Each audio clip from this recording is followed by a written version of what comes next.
తెలుగువారి నూతన సంవత్సరం ఉగాది పండుగ అన్ని గ్రామాల్లో అంగరంగ వైభవంగా జరుగుతుంటే ఆ గ్రామంలో మాత్రం పండుగ వైభవం కోల్పోయి నిరాడంబరంగా పండుగ చేసుకోవాల్సిన దుస్థితి నెలకొంది.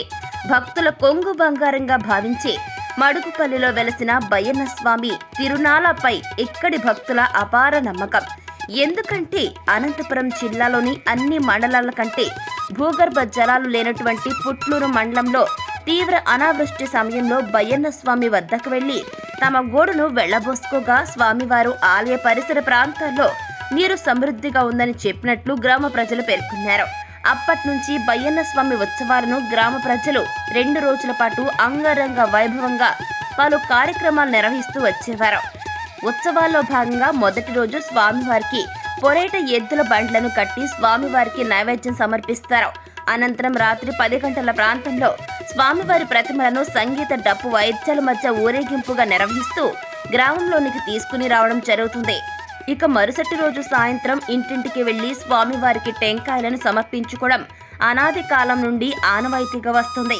అలాంటి ఉత్సవాలు దాదాపు 6 ఏళ్ల నుంచి ఆగిపోయాయి. ఉత్సవాలు ఆగినప్పటి నుంచి బయ్యన్న క్షేత్రం వద్ద కూడా నీటి బోర్లు ఆగిపోవడం జరిగిందని గ్రామస్తులు అనుమానం వ్యక్తం చేస్తున్నారు. ఈ బయ్యన్న ఉత్సవాలు మళ్లీ ఎప్పుడు జరుగుతాయి, మళ్లీ మా గ్రామంలో ఆ ఉత్సవాల సందడి ఎప్పుడెప్పుడు నెలకొంటుందా అని గ్రామస్తులు ఒకరిలో ఒకరు చర్చించుకుంటున్నారు. ఈ ఉగాదికైనా మళ్లీ బయ్యన్న ఉత్సవాలు జరుగుతాయా జరగవా అనే ఆలోచనలో పడ్డారు గ్రామస్తులు.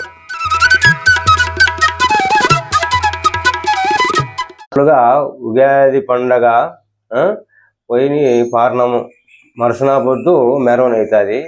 ఇక్కడ దేవుడు కాలభైరవ స్వామి, 2 జ్యోతిర్లింగాలు ఉన్నాయి.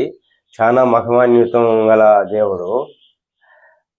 చాలా భక్తాదులు కూడా చాలా ఎక్కువ ఉన్నారు ఆయనకు. అందుకు ఏదో గ్రామంలో ఏదో సరిపాక ఉత్సవం జరగడం లేదు. ఉత్సవం ఒక 3 రోజులు బాగా జరుగుతుండే, దానివల్ల కొంత నిలిచిపాటు అయిపోయింది. ఇప్పుడు ఉత్సవ విగ్రహాలన్నీ సొత్తులు కడతాము. ఆయన ఊరంలో వస్తారు, ఉత్సవం మెరవన అవుతుంది. అది బ్రహ్మాండంగా జరుగుతుండే. ఇప్పుడు 6 ఏళ్ళు అయింది నిలిచిపోయినది. స్వామి అయితే మహిమాన్వితుడేను. పండగ పోయిన పారనా పొద్దు సొత్తులన్నీ కడతాము, అలంకరణ చేస్తాము. ఇంకా సాయంత్రం రాత్రికి మెరవన అవుతుంది, ఊరు మెరవని జల్జికి పోతాయి. ఇంకా పగులంతా ఊర్లో మెరవన అవుతాయి. అట్లా జరిగిపోతాండే. ఏదో బండ్ల తకరారుతో నిలబడిపోయింది. ఇప్పుడు 6 ఏళ్ళు అయినాయి.